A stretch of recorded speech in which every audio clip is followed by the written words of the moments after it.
지난 한 주간 어떻게 보내셨나요? 잘 보내셨습니까? 지난 주일날 우리 찬양 축제를 해서 여러분의 마음속에 기쁨과 감사가 충만하십니까? 또 오늘 찬양 축제는 끝났지만 우리가 찬양할 때 마음을 다하여 찬양을 하는 그런 찬양을 하셨습니까? 여러분 일주일 여러분들의 삶의 모습과 또 어떻게 보내셨는지는 제가 잘 모르겠지만 저는 좀 한 주간 동안 감사도 있고 기쁨도 있었지만 좀 뒤숭숭한 그런 한 주를 보내다가 이 자리에 섰습니다. 왜 제 마음이 이렇게 뒤숭숭했나 그러면요, 한국에 일어나는 일들을 보니까 참 마음이 편하지가 않아요. 뭐 패스트 트랙인가 뭐 그것 때문에 여야가 갈등을 일으키고 뭐 국회가 식물 국회가 아니라 동물 국회가 되는 그런 모습들을 보면서 한국의 정치는 언제 선진국이 될까라는 그런 안타까움 속에서 참 뒤숭숭한 그런 한 주간을 보냈습니다. 여러분들이 매스컴을 통해서 확인을 하셨겠지만 지난 토요일 날, 금요일입니까 토요일입니까, 북한이 또 미사일을 몇 대를 또 쏘아 올렸더라고요. 또 뭐 1년 6개월 만에 쏘아 올린 저 미사일을 또 뭐 발사체라 그러고 또 뭐 미사일이라 그러고 또 여야가 또 싸우고요. 뭐 정말 아무것도 아닌 것 가지고 뭐 말장난이나 하고요 말이죠. 뭐 이런 모습을 보니까 내가 이거 한국 이 뉴스를 안 봐야 되는데 하면서도 자꾸 기가 가요. 눈이 가고요. 그래서 저런 모습을 보면서 참 일주일 동안 고국을 생각하면서 마음이 참 아픈 그런 시간을 보냈습니다. 뭐 한국뿐만이 아니더라고요. 베네수엘라에서 여러분 뭐 많은 소동이 일어나는 것을 우리가 잘 알고 있을 겁니다. 여러분들이 잘 알다시피 베네수엘라는 석유 매장량이 세계에서 1위나 2위 하는 그런 국가예요. 아주 부국인데요. 그럼에도 불구하고 정치를 잘 못하기 때문에 국민들이 얼마나 힘들어하는지 몰라요. 뭐 제가 그 한국의 매스컴을 보니까 그 저 장갑차가 데모하고 있는 그 사람들을 막 깔아뭉개고 하는 그런 모습들을 뭐 아무 여과 없이 보여주더라고요. 참 저런 일련의 한국의 모습들, 또 세계 곳곳에서 일어나는 저런 소요들, 저런 모습을 보면서 참 마음이 뒤숭숭한 그런 한 주간을 보냈습니다. 물론 저런 소식들 때문에 또 마음도 뒤숭숭했지만 한국에 있는 교회의 모습을 보니까 목회자로서 참 마음이 아픈 그런 한 주간을 보내게 되었습니다. 뭐 이게 그 한국 지상신문에 그냥 일반 사람들이 보는 신문에도 났으니까 한국의 강남 대치동이죠. 강남 대치동에 있는 뭐 S교회라 그러는데 이게 서울교회더라고요. 이 서울교회는 여러분들이 혹시 서울에 사시는 분들이 아시는지 모르겠지만 교인 수가 한 2만 명 정도 모이는 아주 대형 교회입니다. 이 대형 교회인데 지금은 뭐 딱 반으로 갈라져서 교회가 3년 동안 지금 싸우고 있어요. 3년 동안 싸우는데 지난주에 어떤 일이 벌어졌나 그러면 뭐 사람들이 뭐 회의를 하는지 성경 공부를 하고 있는데 유리창을 깨고 그 안에 막 소화전을 막 뿌리고 하는, 또 참 몇십 년 동안 같이 신앙생활을 했지만 서로 멱살을 붙들고 서로 욕하고 싸우고, 여러분 다 가족처럼 지냈던 그런 분들인데 교회 안에서 저렇게 분열을 하고 뭐 원로 목사 편이 뭐 담임 목사 편이 뭐 딱 반이 갈라져서 저렇게 싸우는 모습을 보면서 참 목회자로서 교회의 저런 싸움, 분쟁 이런 소식이 들릴 때마다 가슴이 철렁철렁 내려앉아요. 지금 우리가 한 사람이라도 더 우리가 구원하고 또 세상의 빛과 소금의 역할을 감당해야 할 이 교회가 그 하나님의 영광을 가릴 뿐만 아니라 전도의 문을 막아버리는 이런 교회의 모습을 보면서 참 뭔가 자꾸 일주일 동안 찬양을 통해서 기쁨과 감사는 있는데 자꾸 내 뒤통수를 자꾸 땡기는 그런 일주일을 또 보냈습니다. 앞에 나와 있는 사진은 여러분들이 다 알고 있는 목사님이죠. 오정현 목사님이신데 지난주에 남가주 사랑의 교회에서 설교를 하셨더라고요. 그 설교를 한 그 내용 때문에 또 뭐 말이 많습니다. 말이 많은 것이 여러분들이 잘 알다시피 오정현 목사님은 지금 하나님의 영광을 많이 가렸던 분이잖아요. 그죠?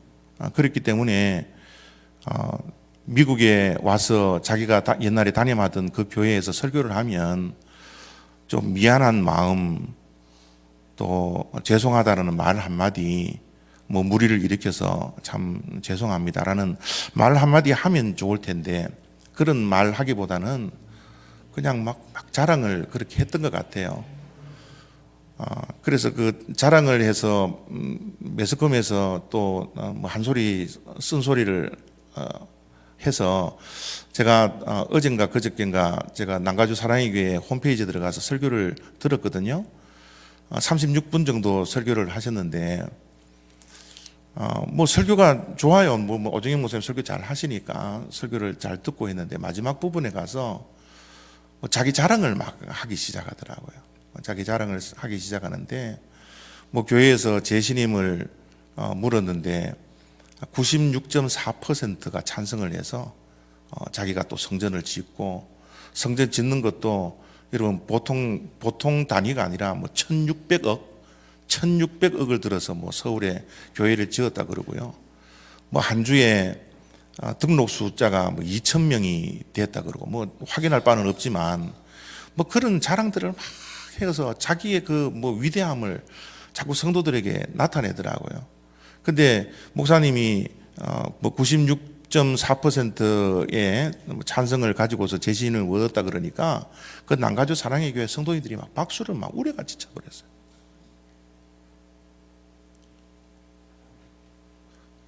정말 함께 우리가 자숙하고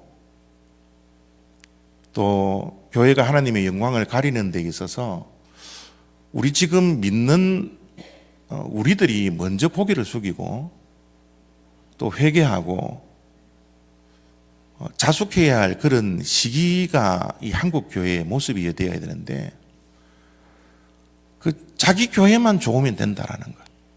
자기 교회만 96.4%만 찬성하면 된다라는 것. 세상 사람들은 그 교회를 어떻게 바라보든 그저 자기 이익만 챙기면 된다라는 이런 착각 속에서 설교를 하고 목회를 하는데 그 성도들은 또 그곳에 또 박수를 치고 있으니 참 제가 그 설교를 들으면서 마음이 굉장히 불편하더라고요. 여러분들은 어떤 모습으로 어떤 시각으로 한국 교회를 바라보고 있는지는 모르겠지만 정말 한국 교회는 정말 위기입니다. 제가 늘 말씀드리지만 한국 교회는 이미 무너져 버렸어요. 이 무너져 버린 이 한국 교회를 이제 목회자들과 성도들이 어떻게 하나가 되어서 하나님께 돌아가 한국 교회를 회복할 것인지에 대한 고민을 해야 할 텐데 목회자도 그러지 못하고 성도들도 그러지 못하니까 위기의식을 가지지 못하니까 그래서 세상 사람들로부터도 얼마든지 여러분 욕을 들어먹고 있는 이 한국 교회의 모습이 바로 우리들의 모습이지 않습니까? 여러분 이렇게 위기의식을 가지면 우리가 해야 할 일이 무엇일까요? 정말 저와 여러분들이 또 이민교회가 한국교회가 무너져 내린 이 한국교회를 위해서 해야 할 일이 무엇입니까? 자기만 괜찮다고 다 되는 거예요? 그러지 않잖아요. 우리만 은혜 받는다고 다 되는 겁니까? 그러지 않잖아요. 우리만 즐겁다고 그것이 다 되는 겁니까? 그렇지 않잖아요. 우리는 세상에 대한 사명을 가지신 분들이거든요. 우리는 세상의 빛과 소금의 역할을 감당해 나가야 할 사명이 있는 사람들인데 우리만 은혜 받았다고 다 됩니까? 우리만 구원받았다고 다 됩니까? 그저 이런 위기를 가지고 있는 이 한국교회, 우리가 해야 할 것은 단 한 가지입니다. 그것은 기도입니다. 정말 하나님 앞에 무릎 꿇고 무너져 있는 이 한국교회의 회복을 위해서 하나님 앞에 매달려서 하나님의 영광을 가리지 않도록, 복음의 문이 닫히지 않도록 우리가 하나님께 기도해야 할 때가 바로 이때지 않습니까?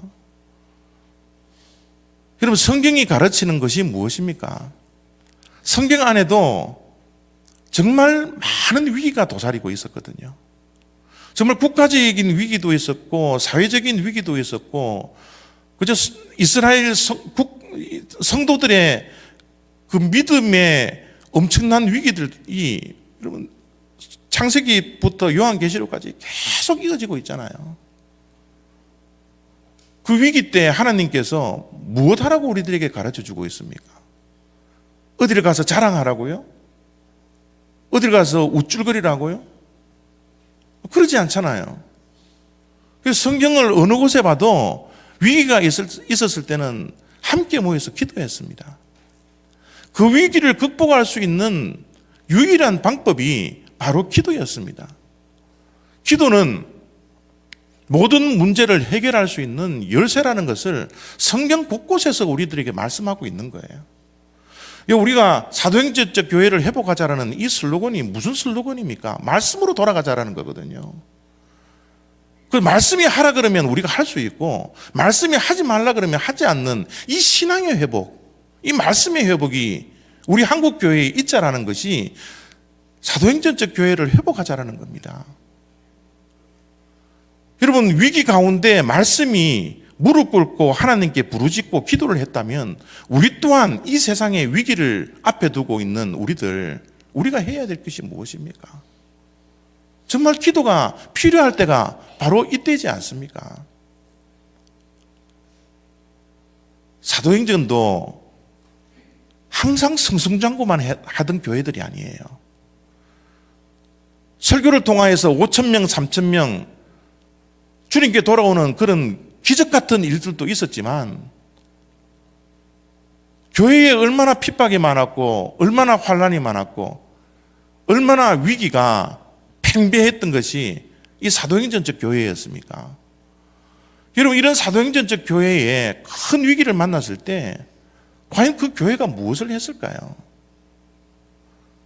그 위기를 극복하려고 무엇을 했습니까? 오늘 사도행전에 있는 교회에 큰 위기가 닥쳐와 있는 그 모습을 오늘 우리가 말씀을 통해서 좀 확인을 하고, 이 교회가 이런 위기를 당했을 때 어떻게 해결을 했는지 그 정답을 우리가 좀 찾아보기를 원합니다.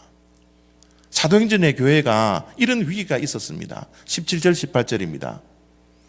이것이 민간에 더 퍼지지 못하게 그들을 위협하여 이후로는 이 이름으로 아무에게도 말하지 말게 하자고 그들을 불러 경고하여 도무지 예수의 이름으로 말하지도 말고 가르치지도 말라. 사도행전에 있는 교회들이 예수 그리스도의 부활을 증거하고 또 예수의 이름으로 안진뱅이들을 일으키는, 그저 그런 기적을 일으키는 교회였다고요. 그런데 많은 사람들이 그 기적을 통하여서 핍박을 하기 시작합니다. 사도행전 교회에 큰 위기가 도달했어요. 어떤 위기입니까? 너희들이 이제 예수의 이름으로 말하면 너희들 죽어. 너희들 다 잡아갈 거야. 너희들 예수의 이름으로 전하기만 해. 너희들 한 사람도 빠지지 않고 너희들 다 잡아서 너희들이 얼마 전에 보았던 예수의 십자가에 처형당하는 그 모습으로 너희들을 다 죽여버릴 거야. 이렇게 위협을 하고 있는 거예요. 사도행전의 교회에 처음으로 닥쳐와 있는 세상이 주는 이런 핍박입니다. 이런 위협과 이런 겁박 속에서 교회는 무엇을 했다라고 오늘 말씀은 우리들에게 말씀하고 있습니까? 24절을 보면요, 이렇게 말씀을 합니다. 그들이 듣고 한 마음으로 하나님께 소리를 높여 이르되 대주제여. 교회가 위기를 당하자 급박하고 있는 세상의 소리를 듣고 교인들은, 성도들은 한 마음으로 하나님께 소리를 높여 무엇했다고요? 기도했다라는 거예요. 교회에 위기를 닥쳤을 때 위기를 위기로 볼 수 있는 성도들이, 그들이 하나님께 소리를 높여 기도했다라는 거죠. 기도를 할 때 뿔뿔이 흩어져서 기도했던 것이 아니라 한 마음이 되어서 기도했다라고 말씀하고 있습니다. 그들이 교회를 위협하고 있는 그 소리를 듣고 그들이 한 마음이 되었다라는 거예요. 한 마음이 되어서 그들은 하나님께 소리를 높여 기도했다라는 거예요. 위기 때 교회가 반응하는 모습입니다. 오늘날 여러분, 우리들이 세상이 돌아가는 모습을 보면서, 한국 교회의 모습을 보면서, 우리가 두고 온 그 조국의 그런 모습을 보면서 우리가 해야 할 일이 뭘까요? 정말 우리가 사도행전의 교회처럼 한 마음이 되어서 하나님께 소리를 높여 기도해야 할 때가 바로 지금의 때이지 않습니까? 우리 모두가 한 마음이 되는 것, 이것은 주님의 소원이에요. 예수님의 소원입니다. 예수님께서 고난을 당하시기 전에 제자들을 앞에 놓고 하나님 앞에 기도를 했는데요, 그 기도를 했던 내용이 바로 저 내용입니다. 내게 주신 아버지의 이름으로 저희를 보존하사 우리와 같이 저희를 하나 되게 하옵소서. 주님의 소원, 주님이 이 땅에 떠나가기 전 제자들을 앞에 놓고 오합지졸과 같은 저 제자들이 우리가 하나 된 것처럼 저희들도 하나가 되게 해주십시오. 복음을 전하고 살리는 일에, 생명을 구하고 살리는 일에 저희들이 하나가 되게 해주십시오. 이 세상에 어떠한 위협과 어떠한 핍박이 닥쳐오더라도 저들이 하나가 되게 해주십시오.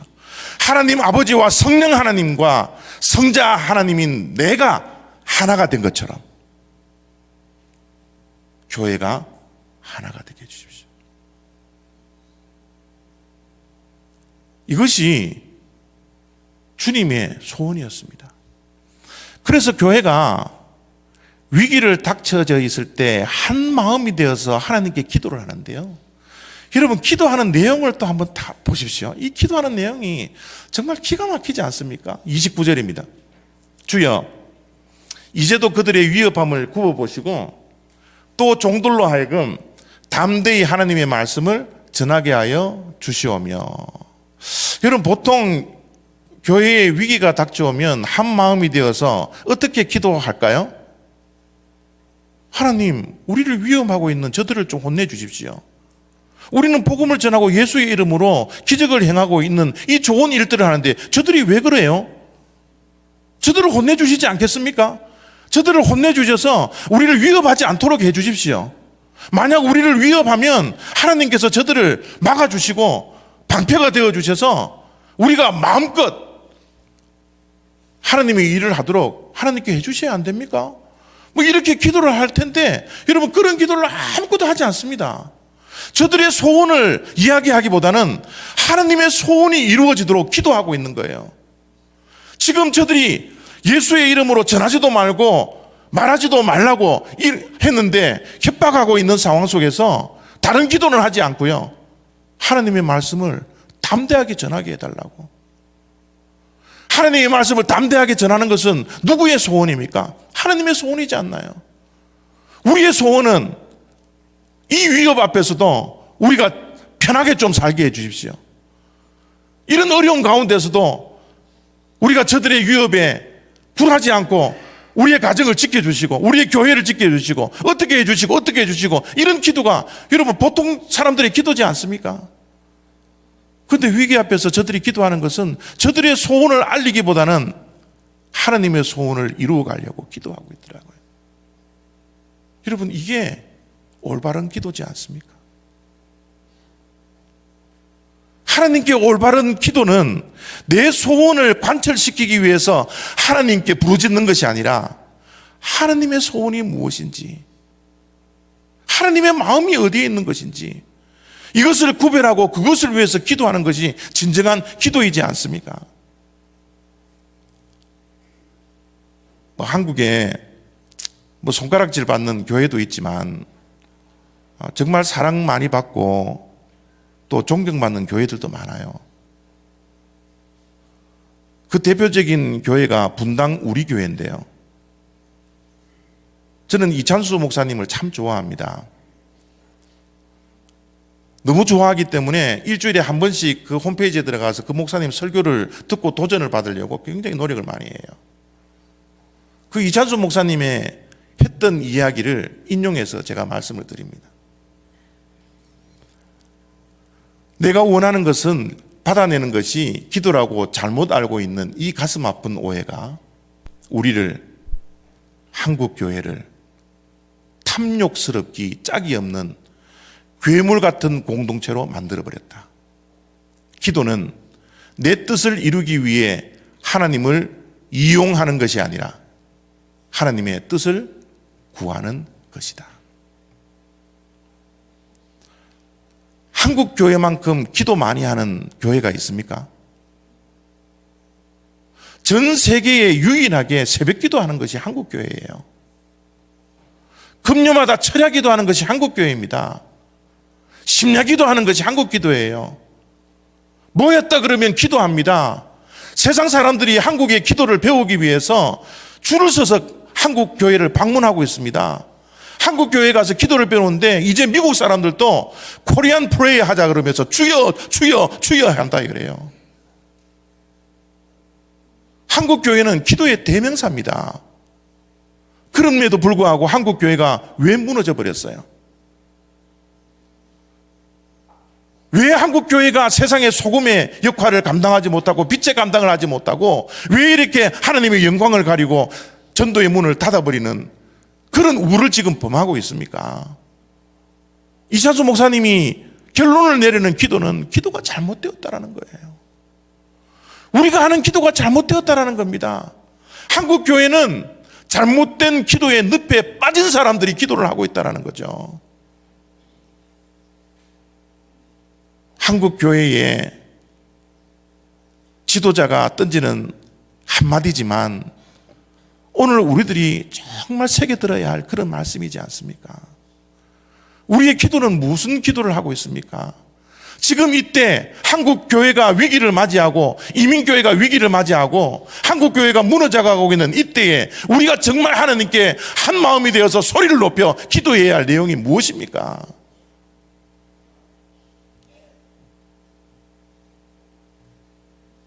사도행전 교회는 그들이 한 마음이 되어서 저들의 원을 관철시키기 위해서 하나님께 기도하지 않았어요.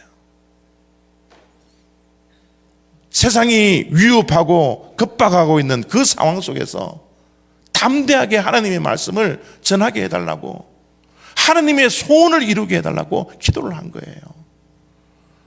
이런 우리 신앙은 끊임없이 예수를 닮아가는 겁니다. 예수님의 기도까지 우리가 닮아가야 하는 것이 우리의 기도의 내용이 되어야 합니다. 주님이 십자가를 지시기 전에 겟세마네 동산에서 어떻게 기도했습니까? 겟세마네의 기도의 내용입니다. 내 아버지여, 만일 할만하시거든 이 잔을 내게서 지나가게 하옵소서. 그러나 나의 소원대로 하지 마옵시고 아버지의 소원대로 하시옵소서. 아버지의 소원이라면 내 소원을 얼마든지 내려드리겠습니다 라는 기도가 겟세마네의 기도이지 않습니까? 오늘 우리들이 기도해야 할 기도의 내용이 무엇입니까? 내 소원만 하나님께 아뢰는 그 기도만 우리가 하고 있습니까? 하나님의 소원이 어디에 있습니까? 한국 교회의 회복이 있지 않습니까? 교회의 회복이 있지 않습니까? 다시 한번 세상에 나가 빛의 역할을 감당하고 소금의 역할을 감당하는 교회가 되도록 하나님의 마음에 그 소원이 우리들에게 들려지지 않습니까? 사도행전 교회가 하나님의 소원을 이루어가는 기도를 하니까 하나님께서 즉각적으로 반응을 하십니다. 하나님께서 어떻게 반응을 했었습니까? 31절을 보면요, 빌기를 다음에 모인 곳이 진동하더니 무리가 다 성령이 충만하여 담대히 하나님의 말씀을 전하니라. 옳은 기도, 올바른 기도를 마치니까 하나님께서 반응합니다. 모인 곳에 진동이 일어나더니, 흔들림이 있었다라는 거예요. 모인 곳에 흔들림이 있었다라는 겁니다. 여러분, 진동과 흔들림은 하나님의 임재의 방식이에요. 하나님이 임재하는 곳에 흔들림이 있고 진동이 있는 그런 모습들을 성경 곳곳에 기록을 해놓았습니다. 시내산에 하나님께서 강림하시자 어떤 일이 벌어졌습니까? 출애굽기 19장 18절입니다. 시내산에 여호와께서 강림하심이라 온 산이 크게 진동하며, 진동함은, 흔들림은 하나님의 임재를 표시하는 거예요. 여러분들이 한 번씩 보셨는지는 모르겠지만, 우리 교회 성도님들 가운데 그런 분이 있는지는 모르겠지만, 이런 방언 기도하시는 분들 보십시오. 방언 기도를 하실 때 몸이 막 흔들면서 기도하시는, 물론 이거 뭐 쇼로 하시는 분들도 있겠지만, 정말 하나님의 성령님이 감화 감동을 주고 성령이 임재하시면 그저 떨리면서 기도하시는 그 모습들을 우리가 보고 있지 않습니까? 지금 저들이 올바른 기도를 하니까 하나님께서 함께하여 주신다라는 하나님의 임재하심을 그 땅을 진동시키시면서 나타내셨다라는 거예요. 여러분, 하나님이 함께 하신다라는 이 진동이 있으니까 그들의 마음속에 얼마나 하나님에 대한 확신이 있었겠어요.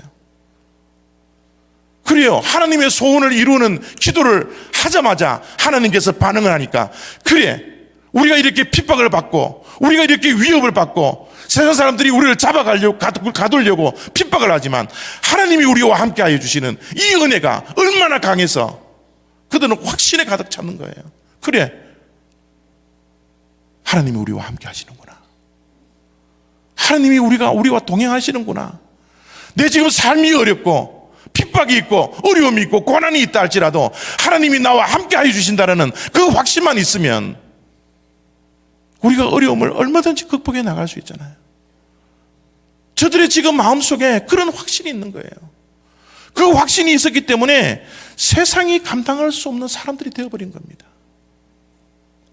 확신이 없고 우리의 믿음이 흔들리면 세상을 감당할 수 없는 믿음을 가진 자지만, 그래서 세상 사람들로부터 손가락질 받을 수밖에 없지만 하나님이 우리와 함께하여 주신다는 이 확신이 있었기 때문에 세상이 감당할 수 없는 그 믿음으로 저들이 우뚝 서 있지 않습니까? 자기네들이 모여있는 그곳에는 흔들림이 있었지만 저들의 신앙은 흔들리지 않았어요. 이 세상 모든 만물은 흔들린다 할지라도 저들은 하나님이 함께하여 주신다는 이 확신 때문에 저들의 마음과 신앙은 흔들리지 않았습니다. 그래서 그들이 무엇합니까?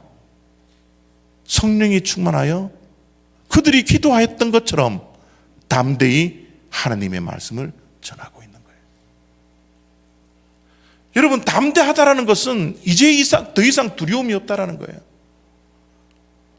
예수의 이름으로 말도 하지 말고 전하지도 말라고 위협했던 그 사람들 앞에서도 두려움이 없으니까 담대하게 하나님의 말씀을 전하는 거예요. 내가 이 말씀을 전하다가 저들이 나를 잡아가면 어떨까? 내 가족을 해치면 어떨까? 걱정과 염려가 하나님이 함께 하신다라는 그 진동 때문에, 그 하나님의 그 반응 때문에, 그 확신 때문에 모든 두려움이 사라지는 겁니다. 걱정과 염려가 사라지는 겁니다. 그들이 모두가 성령이 충만하여서 하나님의 말씀을 담대히 전하고 있다. 이것이 사도행전적 교회입니다. 여러분, 이러한 능력과 이런 담대함이 어디에서 나왔습니까? 올바른 기도 때문에 그런 거예요. 올바른 기도를 마침에 모인 곳에 진동하고 하나님의 임재가 있고 저들이 성령이 충만하고 이제는 겁없고 담대하게 더 이상 두려움이 없이 하나님의 말씀을 담대하게 전하는 그 신앙 공동체,